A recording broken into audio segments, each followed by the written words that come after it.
Choose your destiny.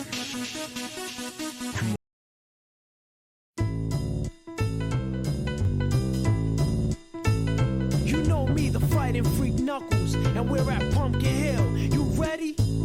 I ain't gon' let it get to me, I'm just gon' creep.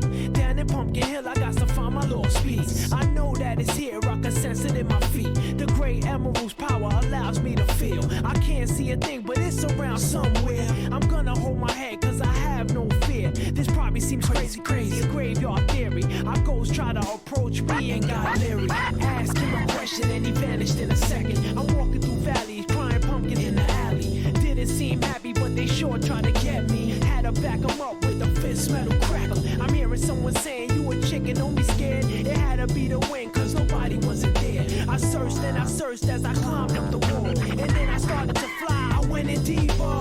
Let it get to me, I'm just gon' creep.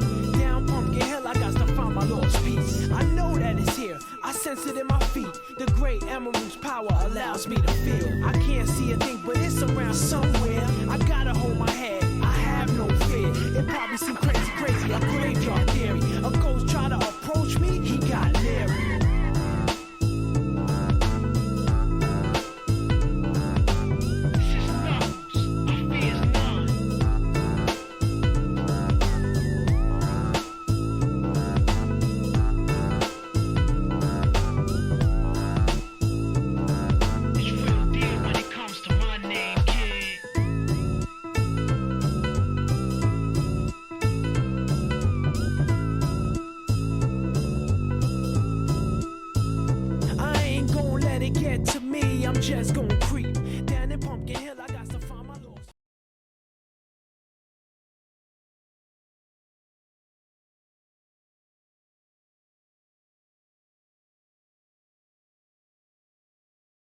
Okay, hello everyone. Go ahead and turn on my light here. How's everyone doing? Have you found all of your teams? Have you found your teammates? Have you chatted a little bit about what you're going to be making for this next deliverable? Has anyone not met their team yet? If there's anyone who's having problems making contact with your team, or you don't have your Jira project yet, please reach out to us. Okay, we will get that resolved for you. Okay, so let's go ahead and get going. We've got a couple things that we want to do today. One, we want to finish up finally our lecture on efficient teams. We just have a few more tips to go over with you, and then I would like to go ahead and get started with kind of a small lecture and workshop on the topic of SIMD, single instruction multiple data, and GPU programming. So we will be writing some simple shaders. I'll be telling you how, and that should be pretty fun, okay? Meeting them later today, fantastic. So good. You'll have your teams, you'll be working together, you'll be brainstorming what you want to deliver for this coming Monday. Remember, you are trying to come up with a gold spike. So you are trying to figure out, okay, what are our main mechanics? What might they be? And get some basic working implementations of those into the game, okay? Once you have it in the game, you can really analyze it. Okay, is this really working? You'll understand better what it takes to implement that mechanic and what it's going to take to expand that into a full game. Whether that's going to scale well, whether that's going to be too time intensive, whether we have to scope back or something. And maybe this P3 gold spike you're about to deliver is going to tell you that, we should go for a different main mechanic. Maybe your next week is spent just looking and experimenting more to see if you can find a main core mechanic set that kind of works a little bit better for you. Okay? So that is to say that you don't have to feel locked in to what you do in this first week. In fact, games tend to change dramatically. They pivot dramatically in their early stages as teams kind of discover, okay, what is really engaging? What should the core of this experience be?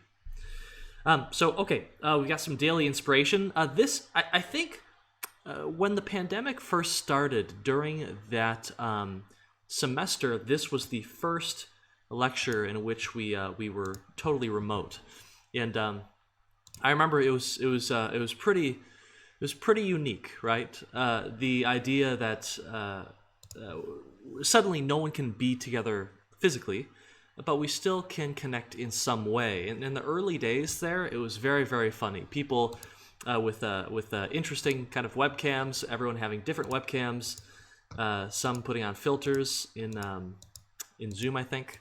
It was very funny, and I really liked this meme. I don't know. I think it's just adorable. Okay, all right. So let's go ahead and keep going here. Here's a really cool breakdown of the juicification of a health bar. So you're trying to represent health. A really natural way to do that is a simple bar. However, a bar can be made as complex as you want. So you can have this little bar here, and it simply lerps down, right? Its inner red bar as you take damage. You can angle it. You can change the color of the inner bar so that the color you see actually shows you a little bit about how much health you have. You can do what many fighting games do. You can have this gray life bar that shrinks. Okay, this gray life bar actually shows you how much damage you took in a really, really visible way. I think this is the kind of thing that you see in action games a lot, Dark Souls, definitely fighting games. You can have the inner bar actually change color as it, right in the middle here, as you lose more and more health. So you start green, you go to yellow, you go to red. All of these little changes are just helping the player to better understand what the state of the game is. And it's actually very important. Typically, the player's looking at the center of the screen. That's where their character is. That's where all the action and the puzzle solving and the obstacles are. And the health bar is often in the corner. So your peripheral vision can usually pick that up, but you really want to help the player out. And things like changing the color, making the health bar shake a little bit, right? Making it smoke when it runs out, emits dirt when it takes damage. All of this stuff can really help your player just have a better feel for what's really going on in your game. All right? So a really, really cool progression here. Fabraz, very grateful for doing that. Okay. All right. Here's a really cool little documentary, A Day in the Life of a Japanese Game Developer, and this particular developer is at Namco Bandai. Let's go ahead and take a little look here.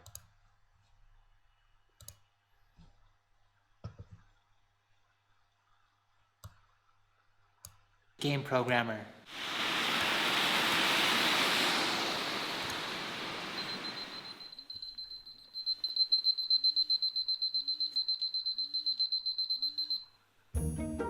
This is Masa, 23-year-old programmer living in Tokyo and working for one of the largest video game companies in Japan. And this is how he starts his workday. He lives alone in a typical Japanese apartment, which are known for their efficient use of space, like this enclosed unit bath with built-in sink facilities.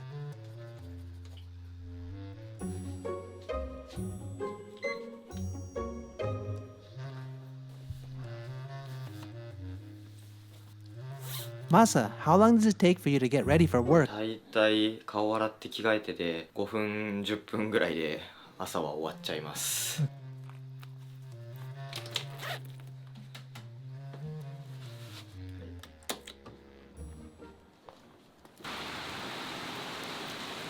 Like most salarymen in Tokyo, he commutes to work by train. Door to door, about 40 minutes, so it's not bad. But more than half of his trip is walking to and from the train station. Not pleasant on rainy days like this.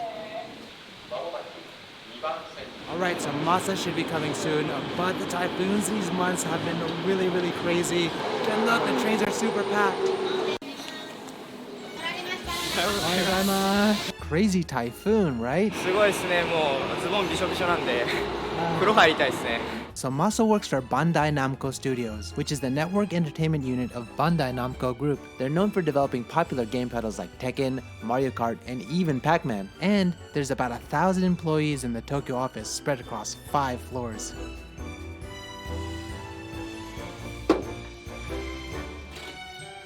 That's his digital time card. He's officially clocked in now. Also, common in many Japanese companies is for employees to change into slippers for the workday. So this is Masa's office, very common Japanese style desk with low dividers. So Masa keeps his desk area simple, like many of his coworkers. It's very different when compared to Western desks, which are often littered with decorations and family pictures. First thing in the morning, he checks his email, as well as the internal company social network for updates, while also having a quick breakfast. Masa, where did you buy your juice? これですか。近くのスーパーで安売りしてるやつをいつも買ってます。 What is that? カロリーメイトはシリアルというかあとクッキーみたいなものなんですけど。 So Masa's doing his morning task right now. It's going to be some time before he has kind of like a break because he's pretty focused. So let's go walk around the office and see what kind of facilities they have. So right behind Masa's desk, they have a game corner kind of place right here. And they have the Switch, they have PlayStation, they have Xbox, and they even have some virtual reality gear. I guess you get to play games anytime you want, which is pretty cool. Oh, wow. And All right. Okay, so a pretty cool documentary just walking through the day of the life of a Japanese programmer in the games industry. I encourage you to check out documentaries like this. There's quite a few of them hidden around the internet. And, well, this one isn't exactly hidden, is it? About 10 million views. Something to note, this person is very, very happy and excited about the fact that there is video game equipment right behind the developer's desk. I have to imagine that after working on games for, 8 hours to 10 hours a day, this would become much, much, much less exciting. Another thing that I won't show you but comes up a little bit later in this video is that they actually have an entire library in this building dedicated simply to storing kind of legacy consoles. So if you needed to go and do research for your project on some old school PlayStation 1 games, you'll be able to find some PlayStation 1 consoles in this library and a bunch of titles that you can go and look into and actually get, you don't emulate it or anything like that. you actually get hands-on time with the original hardware and original controller, which can be very, very valuable. Another thing I'd like to point out is, as our host said here, these Japanese-style offices tend to be a lot cleaner, I guess. At Maxis, at the very least, and I think at most studios I've been to, including Sucker Punch, there's just stuff everywhere, right? As soon as you get into the main kind of game development centers, which tend to be on the higher floors of a building for security reasons, suddenly you just walk into a humongous forest of like popular culture stuff, figures everywhere, like big things coming out of people's desks and going above them. People create really creative little cubby holes around their cubes, and it can be very, very interesting. So anyway, if you are thinking about working in the games industry or in a similar industry like visualization or education or something like that, then definitely watch this this documentary. It's pretty cool stuff. Okay. Okay. Oh, much lag? Like 1 frame every 10 seconds? Oh, was that really, really laggy? I'm sorry. Yeah. So it looks like we've posted the video link there. So I think you can see it mostly there. Okay. All right. So a life lesson, right? The objectivity and well-specified nature of some of your upper-level CS assignments. You take EECS 482, you take 281, you take other courses.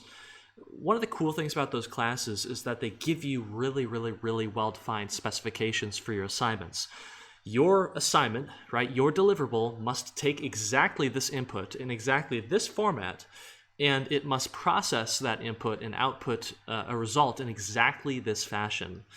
And while it can be so strict sometimes as to be a little bit frustrating,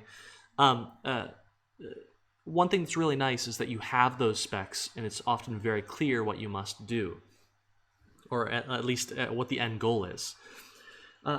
Unfortunately, these kind of specs, they're often kind of, they're the exception, not the rule. That is to say that when you get out into industry, when you get out into academia, there's a very good chance that you will start to see specifications that are much, much more like the ones that you are seeing in 494. They're a little bit ambiguous. The metrics at the end aren't entirely clearly defined. And it can be a really scary thing, right? Ambiguity can get you into a lot of trouble. You don't always know whether the stuff that you're doing is the stuff that you should be doing.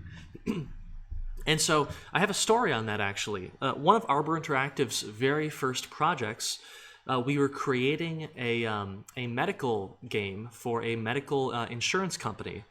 This game was to be essentially a kind of a personality disorder game in which you have to recognize the personality disorders of patients as they kind of come into your clinic. And the idea was that would help you understand your own personality disorder more. So a doctor might prescribe this game to you as a patient, and that would help you out. So one of the most interesting things here was that before the project began and we signed the contract, I created basically a big game design document, a big specification of exactly what we were going to do. We took the client's ideas and we repurposed them and remixed them a little bit into something that we knew would work as a game. And hey, the contract got signed, so great. We know exactly what we're supposed to do, right? Right? We just do the spec and we'll be fine. It's what we agreed to. Well, as it turns out, even signing contracts isn't always going to give you a guarantee. So a week later, we had knocked out most of the game.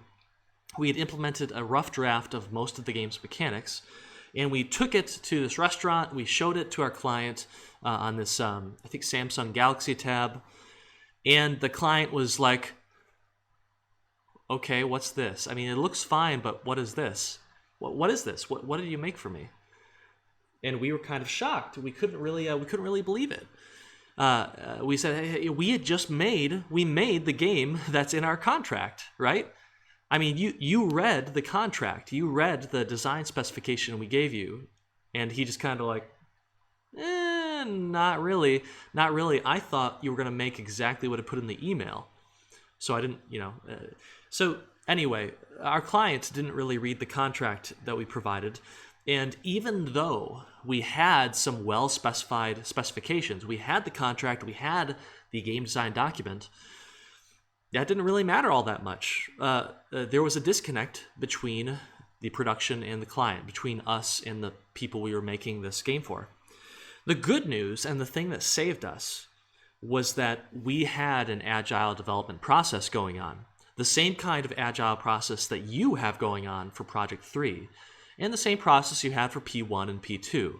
The idea that you are going to consistently and very rapidly create changes and then show them to your stakeholders and get feedback.